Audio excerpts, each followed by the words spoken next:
Everyone, welcome to my channel Wheel of Fortune 1111। कैसे हैं आप लोग? आई होप कि आप सब बहुत अच्छे हो गाइस। सो आज की जो प्रेडिक्शन है वो हम कैंडल वैक्स प्रेडिक्शन करने वाले हैं, और कैंडल वैक्स प्रेडिक्शन के थ्रू आज हम डिटेल में जानेंगे कि आप जिस इंसान के बारे में सोच रहे हैं उस इंसान की करंट फीलिंग्स आपके लिए क्या है। ओके, डिटेल में देखेंगे, साथ में उनका अगला कदम भी देखेंगे, लेकिन वो टैरो कार्ड्स के थ्रू देखेंगे। सो कैंडल वैक्स पे हम फोकस करेंगे उनके करंट फीलिंग्स पे, एंड टैरो कार्ड्स में हम फोकस करेंगे उनके नेक्स्ट मूव में, जो कि बहुत इमीडिएट, बहुत ही जल्द, कुछ ही टाइम के अंदर हो सकता है। सो एक टाइमलेस रीडिंग है, जनरल रीडिंग है, आप सबके लिए है। आप सब इस वीडियो को कभी भी किसी भी वक्त देख सकते हो गाइस। और paid personal tarot card consultations के लिए, एस्ट्रोलॉजिकल प्रेडिक्शंस के लिए, कुंडली एनालिसिस, कुंडली मेकिंग, एनर्जाइज जेमस्टोन्स क्रिस्टल्स के लिए, रेमेडीज़ के लिए, रिचुअल प्रेयर्स के लिए, स्पेल जार्स के लिए, मैनिफेस्टेशन प्रोडक्ट्स के लिए स्क्रीन पे दिए गए व्हाट्सएप नंबर पे आप मैसेज कर सकते हो। स्क्रीन पे आपको मेरा व्हाट्सएप नंबर दिख रहा होगा, डिस्क्रिप्शन बॉक्स भी आप चेक कर सकते हो, वहाँ पर भी आपको डिटेल्स मिल जाएगी। तो चलिए बिना किसी देरी के स्टार्ट करते हैं आज की प्रेडिक्शन को, और डिटेल में जान लेते हैं आपके पर्सन की दिल की मनोस्थिति पूरी तरीके से आपके लिए क्या है। तो जब तक मैं स्टार्ट कर रही हूँ, आप लोग प्लीज़ रिलैक्स कीजिए, और जो भी एग्जिस्टिंग थॉट्स है उसे दिमाग से हटा दीजिएगा। ओके, एकदम क्लियर स्टेट ऑफ माइंड से हम आज इस प्रेडिक्शन को स्टार्ट करेंगे।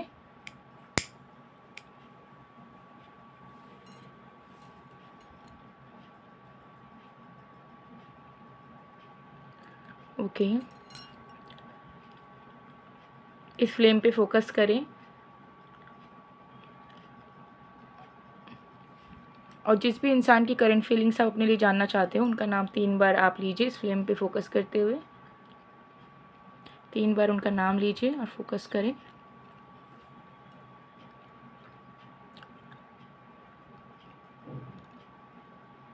आई होप आपने अब तक कर लिया होगा। तो चलिए स्टार्ट करते हैं।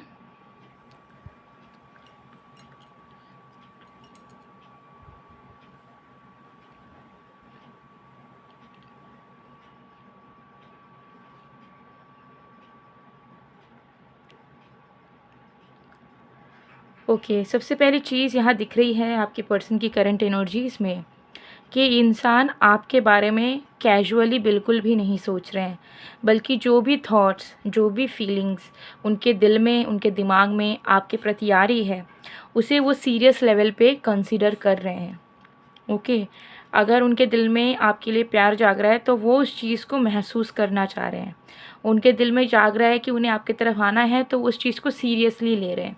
ऐसी फीलिंग नहीं है कि हाँ, फीलिंग आया, इस इंसान को थोड़ा मिस कर लिया, याद कर लिया, फिर भूल गए, फिर अपने लाइफ को एज़ इट इज़ अपने टर्म्स पे कंटिन्यू कर रहे हैं। ठीक है, सो यहाँ पर क्लियरली दिख रहा है कि आपके जो पर्सन हैं उनको ऐसा लग रहा है कि अब उन्हें आपके साथ स्टेबिलिटी बनानी है, उन्हें आपके साथ घर बनाना है, उन्हें आपके साथ रहना है, उन्हें आपके साथ खुश होना है ज़िंदगी में। और वो खुशी तभी आ सकती है जब वो प्रैक्टिकल अप्रोच रखेंगे आपके रिश्ते को लेकर। आज तक उन्होंने आपसे प्यार किया, आपको चाहा, आपके प्यार को चाहा, आपके टाइम को चाहा, लेकिन कभी प्रैक्टिकली चीज़ों को संभालने की, चीज़ों को निभाने की कोशिश उन्होंने एज सच नहीं करी। तो आपके पर्सन को समझ आ रहा है कि जो मेरा दिल सोचता है या जो मेरा दिल चाहता है, उसे बाहर निकाल के उससे रिलेटेड कार्य करना बहुत आवश्यक है। अगर मैं दिल की फीलिंग्स को दिल ही में रख दूँगा तो मेरी व्यक्तिगत जीवन कभी भी अच्छी नहीं हो पाएगी, क्योंकि फिर तो मैं जो चाह रहा हूँ मैं उस पर काम ही नहीं कर रहा हूँ, तो वो चीज़ मुझे कैसे प्राप्त होगी? बिन चाहे चीज़ें नहीं मिलती हैं।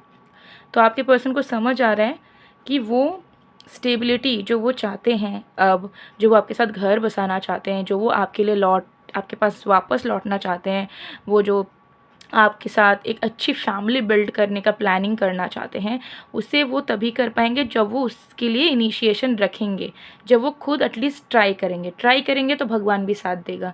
लेकिन ट्राई नहीं करेंगे, चमत्कार पे छोड़ देंगे, सरेंडर करके छोड़ देंगे, और casually go with the flow वाली एनर्जी में कंटिन्यू करेंगे, तो इस रिश्ते का कुछ भी नहीं हो पाएगा।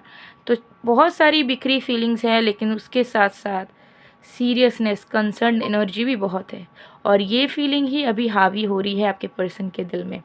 ठीक है, कि 100 प्रॉब्लम्स हो, 100 टेंशन हो, 100 इनसिक्योरिटीज़ हो, 100 तरह की ओवर थिंकिंग हो, लेकिन जो मेन 2 चीज़ मुझे अभी समझ आ रही है वो ये है कि दिल जो चाहता है प्रैक्टिकली उस पे काम करना बहुत ज़रूरी है, और दूसरा जो मेरा दिल कहता है, जो मेरा दिमाग कह रहा है, उसके अनुसार मुझे बस इस इंसान के पास जाना है। तो आपके पर्सन इमोशनल फ़्लो को लौटाना चाहते हैं। उनके दिल में ये चीज़ ज़रूर चलती हुई नज़र आ रही है कि आप दोनों के बीच में इमोशनल फ़्लो की ब्लॉकेज आ चुकी है, कि आप दोनों की फीलिंग्स हैं एक दूसरे के मन में, लेकिन एक दूसरे के प्रति बाहर नहीं आ पा रही है। ठीक है? और आप दोनों का मन भी नहीं हो पाता है कि एक दूसरे को ज़्यादा एक्सप्रेस करो, दिल की बातें खुल के कह दो। एक हेजिटेशन, एक डर काम करता है। तो उनको ऐसा लग रहा है कि किसी ना किसी को तो ये चीज़ तोड़नी होगी, ये दीवार तोड़नी होगी। वो भी बोल रहे हैं कि हम रेडी नहीं हैं एक्सप्रेस करने के लिए, हम भी सामने से एक्सप्रेस नहीं कर रहे, तो किसी को तो पहल करनी होगी। तो वो पहल अब मैं ही करूँगा या करूँगी। मुझसे जैसे बन पड़ेगा, जितने सुंदर तरीके से बन पड़ेगा, मैं इस इंसान के पास अब लौट रहा हूँ, लौट रही हूँ। This person is promising themself. ठीक है? वो खुद आपसे प्रॉमिस करके वो कैसे सुंदर तरीके से आपके साथ रिश्ते को क्रिएट करेंगे, फिर से बिल्ड करेंगे, फिर से ये सारी चीज़ों को वो लिटरली डे ड्रीमिंग कर रहे हैं कि पहले वो क्या करेंगे, उसके बाद क्या करेंगे, फिर आपका रिज़ल्ट कितना अच्छा आएगा, आपका आंसर, उसके बाद वो फिर कितने खुशी खुशी कंटिन्यू करेंगे। तो वो सारी चीज़ों को वो विजुअलाइज कर रहे हैं, इमेजिन कर रहे हैं, जिसके चलते उनके मन में 100 टेंशन है अभी भी इस रिश्ते को लेकर, आपको लेकर भी, डिफरेंसेस भी माइंड में घूम रहे हैं, बट वो इम्पोर्टेंस नहीं देना चाह रहे हैं। उनके दिमाग में यही चीज़ चल रहा है कि अगर मैं इन्हीं डिफरेंसेस के बारे में सोचता रहूँगा या रहूँगी तो पूरी ज़िंदगी गुजर जाएगी, और फिर मुझे अपनी मन की चीज़ें करने की मौका भी नहीं मिलेगा, मेरे को प्यार भी नहीं मिलेगा, ये इंसान तो मिलेगा नहीं, तो फिर क्या मतलब हुआ मेरी ज़िंदगी का। तो प्रॉब्लम तो हर एक टाइम ही रहेगा इंसान के लाइफ में, लेकिन उस प्रॉब्लम से भी निकल के हम खुशियाँ अगर ढूंढ सकते हैं तो मुझे अब ढूंढना है। मुझे अब लेज़ीनेस शो नहीं करना, मुझे अब अपने कंफर्ट ज़ोन में नहीं रहना। ठीक है? जब मैंने प्यार किया है तो अब मुझे उस प्यार को संभालना है, क्योंकि इसी प्यार से मुझे वो खुशी, वो स्टेबिलिटी मिलेगी, मेरा दिल ये कह रहा है। ठीक है? तो आपके पर्सन को बेनिफिट भी नज़र आ रहा है कि आपके साथ अगर वो कंटिन्यू करते हैं, लौटते हैं, तो उन्हें किस तरीके का एक अच्छा पीसफुल होम इन्वायरमेंट मिलेगा, आपसे सच्चा प्यार, आपसे पूरा केयर मिलेगा। तो ऐसा नहीं कि अनकंडीशनल है, कंडीशनल है। उनको समझ आ रहा है कि आप उन्हें कितना संभाल के रखोगे, कितना प्यार से रखोगे। सो डेफिनेटली उसके लिए this person literally wanting to come back towards you, as simple as that. ठीक है? तो ये आपके पर्सन की करंट फीलिंग्स हैं, इसे साइड में करते हैं। आप चाहे तो कोई भी विश मांग सकते हैं, बाकी और भी चीज़ें देखते हैं। सो इस बॉल को थोड़ा साइड में करते हैं।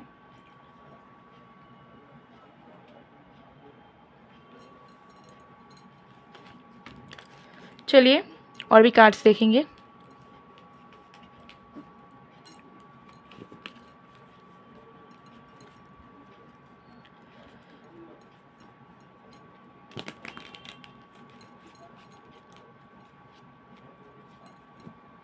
Let's see.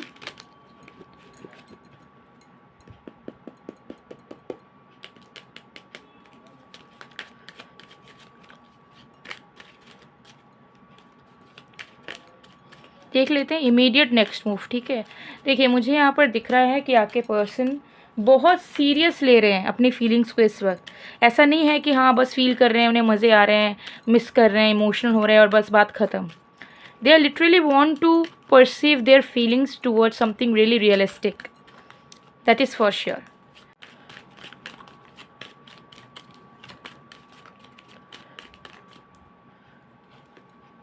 थ्री कार्ड्स लेंगे।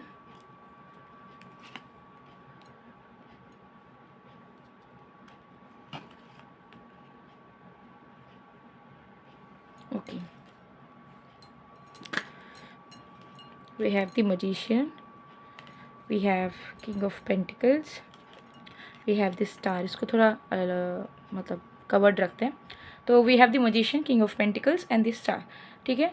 King of Pentacles मैंने अपराइट लिया है क्योंकि यहाँ पे अपराइट की ही एनर्जी है। एज सच कोई नेगेटिविटी इस कार्ड से रिलेटेड नहीं आया है जिसको उल्टा लेना पड़े।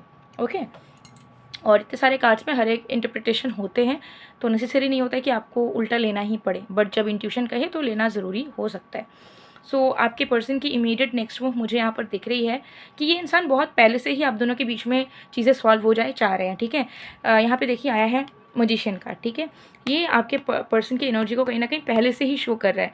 तो अगर आपको लग रहा है कि ये इंसान उतने ज़्यादा कंसर्न नहीं है, आपके बारे में नहीं सोचते हैं, और अगर सोचते तो आ जाते आपके पास, अब तक तो बात कर ही लेते, इतने भी क्या प्रॉब्लम है, ठीक है। बात ही तो करनी है, कॉल ही तो करनी है, रिकनसाइल ही तो करना है, बड़ा बात क्या है। बट आपको नहीं पता कुछ लोगों के लिए ये चीज़ें बड़ी बात हो सकती है, बिकॉज कुछ लोग इगोइस्टिक होते हैं, कुछ लोगों को ऐसा लगता है कि हम बहुत महान हैं, हम कैसे सामने से पहल करें, हम कैसे अपने दिल की बात कहें, हम वीक पड़ जाएंगे बोलेंगे तो, या हमारी इज्जत चली जाएगी, मेरा इंसल्ट हो जाएगा, रिजेक्शन मिल जाएगा तो क्या होगा। तो सामने वाला इंसान बहुत कुछ सोच सकता है, इज़न्ट इट। बट मुझे यहाँ दिख रहा है कि फॉर सम रीज़न हो सकता है कि आप के पास नहीं आ पा रहे थे फॉर सम रीज़न, या आप जो चाह रहे थे कमिटमेंट वगैरह वो नहीं दे पा रहे थे, लेकिन दिल में इनका था कि आज नहीं तो कल मुझे इस इंसान के साथ एक होना ही है। और उसके लिए वो मैनिफेस्ट कर रहे थे, दिन भर सोचते रहते थे कि आपके पास लौटना है, आपके साथ भविष्य बनाना है, आपके साथ एक सिक्योर फैमिली बिल्ड करना है, आपसे शादी करना है, शादीशुदा हो तो बच्चे करने हैं। तो ये सब ड्रीम्स इनके पहले से रहे हैं, ठीक है। जो वो दिल में उन्होंने रख दिया था कि कभी अपकमिंग टाइम में, अभी पॉसिबल नहीं हो रहा है बट अपकमिंग टाइम में definitely I will make a way, मैं एक रास्ता ज़रूर निकाल लूँगा या ज़रूर निकाल लूँगी to get back to this person, ठीक है। अगर इन्होंने खुद भी चीट करा था या आपसे दूर भी गए थे किसी की बात मान के, तो भी उनके माइंड में एक रिग्रेट है और अब वो लौटना चाहते हैं। तो स्टार है, किंग ऑफ पेंटिकल्स एनर्जी है, और ये दो कार्ड्स यहाँ पर क्लियरली दिखा रहे हैं कि आपके पर्सन मेंटली बहुत ज़्यादा प्रिपेयर्ड है, ठीक है। उनके मन में एक हौसला नज़र आ रहा है कि प्रैक्टिकल लाइफ में कोई भी दिक्कतें आए मैं फेस कर लूँगा, ठीक है, मैं फेस कर लूँगी। लेकिन इस रिश्ते पे मैं अब गिव अप नहीं कर सकता, नहीं कर सकती। मुझे सेक्रीफाइसेस करने पड़ सकते हैं, मुझे स्ट्रगल करना पड़ सकता है, ठीक है। मेरे लाइफ में और भी हो सकता है प्रॉब्लम्स या डिप्रेशन वगैरह भी बढ़ जाए, ये भी पॉसिबिलिटीज़ है, but still I will handle it, because मेरे दिल ने इस इंसान को चुन लिया और इस इंसान के साथ मुझे रिश्ता बना के रहना है, ठीक है। तो हालांकि इनकी हो सकते हैं फाइनेंशियल इश्यूज़ हैं, खुद का घर भी नहीं हो ऐसा भी हो सकता है, या किसी पे डिपेंडेंट है हो सकता है, बट स्टिल प्रैक्टिकली आपका साथ निभाने के लिए, सुख दुख में साथ निभाने के लिए they are very ready, they are ready to take the responsibility.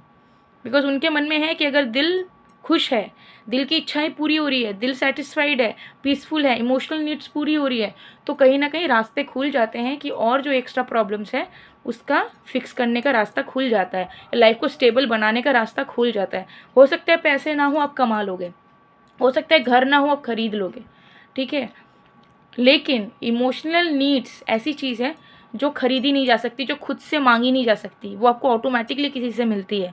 आप उम्मीद लगा सकते हो लेकिन उनसे मांग नहीं सकते हो डायरेक्टली, ठीक है। तो ये एक चीज़ है, नेचुरल फिनोमेनन है जो वो आपके पर्सन समझ गए हैं कि इमोशनल नीड्स और प्यार मुझे मांगने से नहीं मिलेगा, मुझे खरीदने से नहीं मिलेगा, वो मुझे ऑटोमेटिकली मिलेगा और मुझे इस इंसान से ही मिल सकता है, वो अनकंडीशनल वाला प्यार, ट्रू वाला लव। तो मैं इस अपॉर्चुनिटी को अब वेस्ट नहीं करूँगा। मेरे को भले लेट रियलाइज़ हुआ है but I will try my best. मैं ज़रूर ट्राई करूँगा कि चाहे ये इंसान कहीं भी हो, किसी के भी साथ हो, कुछ भी सिनेरियो चल रहा हो इसके लाइफ में, मैं चाहूँगा कि ये इंसान मेरे पास लौट आए उन सबको छोड़ के। So they are not caring right now कि आप मैरिड हो, कि आपका फैमिली इशू है, कि आप दूर हो, कि क्या प्रॉब्लम है आपका। वो ट्राई करेंगे कि आप उनके पास लौट आओ, चाहे गलती इनकी कितनी भी रही हो या गलती आपकी भी कितनी रही हो। वो कोई भी चीज़ को नहीं देखना चाहते, कोई भी नेगेटिव फैक्टर को नहीं देखना चाहते। वो देख रहे हैं कि अभी मैं ये चीज़ को करूँ, बाद में मैं संभाल लूँगा सब कुछ, संभाल लूँगी सब कुछ। तो ऐसी एनर्जी यहाँ पर आपके पर्सन की यहाँ पर दिख रही है। ऑल राइट, चलिए थोड़ा और भी देख लेते हैं।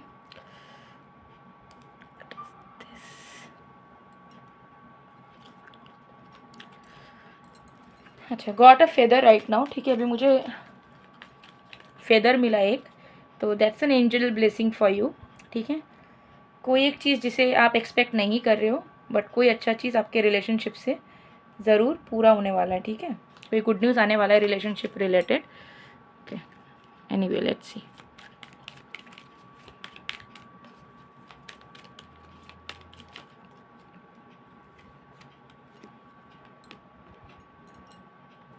यहाँ पे आए हैं you don't know how it was to let you go. तो क्लियरली यहाँ पर दिख रहा है कि आपके पर्सन आपसे कभी दूर नहीं जाना चाहते थे, आपको हर्ट नहीं करना चाहते थे, बस सर्कमस्टेंसेस के चलते, या अपनी होता है ना बहुत बार इंसान अपना सद्बुद्धि खो देता है, भटक जाता है, डाइवर्ट हो जाता है फॉर सम रीजंस। तो वो उनका हुआ था और उसी बीच में उन्होंने अपने पैर में कुल्हाड़ी मारा, आपसे दूरियां बनाई और अब उनको बहुत बहुत पछतावा है। और उन्होंने आपको जाने भी दिया, हो सकता है कि हाँ तुम चले जाओ, बहुत टाइम तक हो सकता है कि कोई रीच आउट नहीं किया, कोई कांटेक्ट नहीं किया, आपको मूव ऑन करने भी दे दिया। लेकिन उनके लिए वो टफ था, नहीं चाहते थे कि आप करो, बट उनको लगता था कि उस सिचुएशन में दूर होना ही सही है। ऐसा उन्हें तब लगता था, अब नहीं लगता। तो पछतावा तो ज़रूर है कि काश वो ऐसा ना करते, पास्ट में इमेच्योरिटी ना दिखाते। I feel you leaving me behind. और ज़रूर मन में ये फीलिंग भी उनकी आ चुकी है कि चाहे वो कितना भी अच्छा फील करे अब आपके लिए, बट आप कहीं ना कहीं मूव ऑन हो रहे हो धीरे धीरे, और आपकी फीलिंग्स कम हो गई है उनकी। उन्हें आपसे वो प्यार चाहिए, लेकिन अगर आप इनके साथ आते भी हो वापस, तो भी आप पहले जैसा इन्हें प्यार अब नहीं कर पाओगे, क्योंकि नेचुरली आपके प्यार इनके प्रति या आपके दिल में जो जगह था इनके प्रति वो हट चुका है, कम हो चुका है। इस चीज़ का अंदाज़ा उन्हें है। तो वो आपसे उम्मीद भी नहीं कर रहे कि आप एकदम पहले की तरह ही पैशनेट तरीके से प्यार करो उन्हें, बट वो चाहते हैं कि अब बस आप जब वो इनिशिएट करें तो बस आप उनके पास लौट आओ, बस रहो उनके पास, ज़्यादा प्यार नहीं करना होगा। और बॉटम ऑफ द कार्ड से भी है it was my fault but I blamed you. तो डेफिनेटली बहुत सारी खुद की गलतियों की वजह से हो सकता है उन्होंने आपको ब्लेम करा था, जैसे कि गैस लाइटिंग करा हो आपको, मैनिपुलेट करा हो आपको, और नार्सिसिस्टिक बिहेवियर भी इनका रहा हो। ठीक है, देखिए एक चीज़ यहाँ पे है कि अगर कोई नार्सिसिस्ट है जो कि मतलब अपने आप को महान मानता है और अपने आप को हमेशा सही मानता है और सामने वाले को हमेशा गैस लाइटिंग करता है, तो एक टाइम पे उसको अपने कर्मों का फल मिल ही सकता है। जब वो खुद बिट्रेयल फेस करेगा, जब उसको उससे भी ज़्यादा कोई नार्सिसिस्ट इंसान मिल जाएगा ज़िंदगी में, तो फिर वो अपने ही नमक का स्वाद खुद चख लेगा। एंड तब उसको रियलाइज़ होगा कि भाई मैंने बहुत गलत करा, और तब वो उस इंसान के पास लौटेगा जिसको उसने दुख दिया, जिसको उसने ब्लेम किया बेमतलब का, जिसको उसने हर्ट किया बेमतलब का। Getting my point. सो एक नार्सिसिस्ट भी रियलाइज़ कर सकता है अपनी गलती, अगर उसको अपने कर्मों का फल जल्दी मिल जाए, अगर उसकी ज़िंदगी में भी वही चीज़ हो जो वो दूसरे की लाइफ में करता है, तो वो फिर उसका अपना ट्रू सेल्फ वो वापस पा सकता है। ठीक है, यस तो ये चीज़ यहाँ पे है। तो अगर आपको लगता है कि जो इंसान नार्सिसिस्ट है वो कभी बदल ही नहीं सकता, उसको कभी रियलाइजेशन हो ही नहीं सकता, हाँ आप कह सकते हो कि पूरे तरीके से नहीं बदल सकता, क्योंकि जो इंसान का जन्म के बाद जो नेचर है वो तो ऑलमोस्ट वैसा ही रहता है, लेकिन वो रियलाइज़ करके 50 to 60% बदल सकता है, एक अच्छा इंसान बन सकता है, उसका अवेकनिंग हो ही सकता है स्पिरिचुअल लेवल पे। यू नेवर नो, इंसान बहुत सारे फेजेस से जाते हैं, तो उनकी माइंडसेट, पर्सपेक्टिव, सोचने के विचार, रहने के विचार, सब कुछ समय के साथ साथ ज़रूर बदल सकते हैं, कोई ऐसा नहीं है कि फिक्स्ड है। ओके सो गाइज, ये थी आपकी पर्सन की feelings and immediate next move.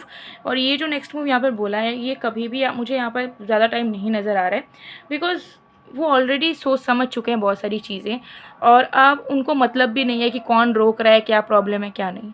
So within few hours to few weeks, 2 से 3 हफ्तों के अंदर भी आप इस इंसान की तरफ से कोई अप्रोच पा सकते हैं। हर एक जनरल रीडिंग है, ठीक है। तो अगर आपको पर्सनल लेवल पे डिटेल में जानना है, पूरा सर्च, आपके पार्टनर की फीलिंग्स, पार्टनर का नेक्स्ट मूव, या फ्यूचर में आप दोनों का भविष्य क्या है, कैसा है, या ये रिलेशनशिप आपके लिए सही होगा या नहीं होगा, तो ज़रूर आप टैरो कार्ड कंसल्टेशंस करवाइए। ठीक है, उससे आपको 110% एक्यूरेट प्रेडिक्शन मिलेगी, जिससे आपके मन में जो भी कन्फ्यूजन है, डाउट्स है, वो हट जाएंगे। और उसके अलावा भी कोई अगर क्वेश्चन है related to career, money, destiny, karma, past life story, सबकी प्रेडिक्शंस होती है। और कुंडली अगर आप एक बार बनवा लोगे अपना, और कुंडली एनालिसिस अगर आप करवा लोगे, अपने प्लैनेट्स को देख लोगे, अपने प्लैनेट्स कौन कौन से घर पर बैठे हैं, कैसे बैठे हैं, क्या है क्या नहीं, सब देख लोगे, अपना योग, अपना दशा, अपना दोष, सब कुछ अगर जान लोगे, तो आप 80 to 90% अपने डेस्टिनी के बारे में जान लोगे कि आपकी ज़िंदगी में A to Z क्या होने वाला है, चाहे वो लव हो, करियर हो, मनी लाइफ हो, हेल्थ लाइफ हो, बच्चे वाला लाइफ हो, मैरिज वाला लाइफ हो, सब कुछ A to Z। और फिर उसके अकॉर्डिंगली आपको क्या करना चाहिए क्या नहीं, ये भी आप समझ जाओगे, जिसके चलते बहुत सारी ऐसी मिस्टेक्स जो हो सकता है अपकमिंग टाइम में आप कर सकते हो, वो आप नहीं करोगे। ठीक है, जिससे आपकी लाइफ और अच्छी हो जाएगी। तो अगर आपकी कुंडली नहीं बनी है या समवट बनी हुई है, बट आपको उतना पता ही नहीं अपने कुंडली के बारे में, बस बना के रखा हुआ है, तो कुंडली या तो बनवाओ, या बना हुआ है तो उसका एनालिसिस करवाओ, और अपने लाइफ के बारे में A to Z आप पता करके रखो हमेशा। क्योंकि जब आपको खुद के बारे में पता होगा ना, तो लोग आपके ऊपर कभी ना आपको उंगली उठा पाएंगे, ना आपको ब्लेम कर पाएंगे, और ना आपको मैनिपुलेट कर पाएंगे, क्योंकि आपको अपनी लाइफ के बारे में सब कुछ पता होगा। ओके, तो ज़रूर कंसल्टेशन के लिए स्क्रीन के दिए गए व्हाट्सअप नंबर पे आप मैसेज करके अपनी स्लॉट्स बुक करवा सकते हो। लिमिटेड स्लॉट्स होती हैं, तो बार बार बोलूँगी जल्द से जल्द मैसेज करिएगा, बिकॉज जैसे ही स्लॉट बुक हो जाती है तो फिर वो 1-2 हफ्ते के लिए फिर से बुकिंग नहीं ली जाती है नई। तो आप लोग फिर कंप्लेन करते हो कि हमने मैसेज करके रखा है तब से हमारा नहीं आ रहा है। तो ज़रूर आप जल्द से जल्द मैसेज करो, स्लॉट अवेलेबल रहेगा तो आपकी बुकिंग ज़रूर हो जाएगी। सो गाइज़, ये थी आप लोग की रीडिंग। आई होप आपको पसंद आए। अगर पसंद आए तो please do like, comment, share and subscribe. और मुझे प्यार करते हो तो ज़रूर कमेंट सेक्शन में एक प्यारा सा हार्ट छोड़ देना, या लव यू ही बोल देना। लव यू बोलोगे तो ज़्यादा खुशी मिलेगी मुझे। सो मैं मिलती हूँ आप लोगों को नेक्स्ट वीडियो में गाइज़, तब तक के लिए बाय बाय।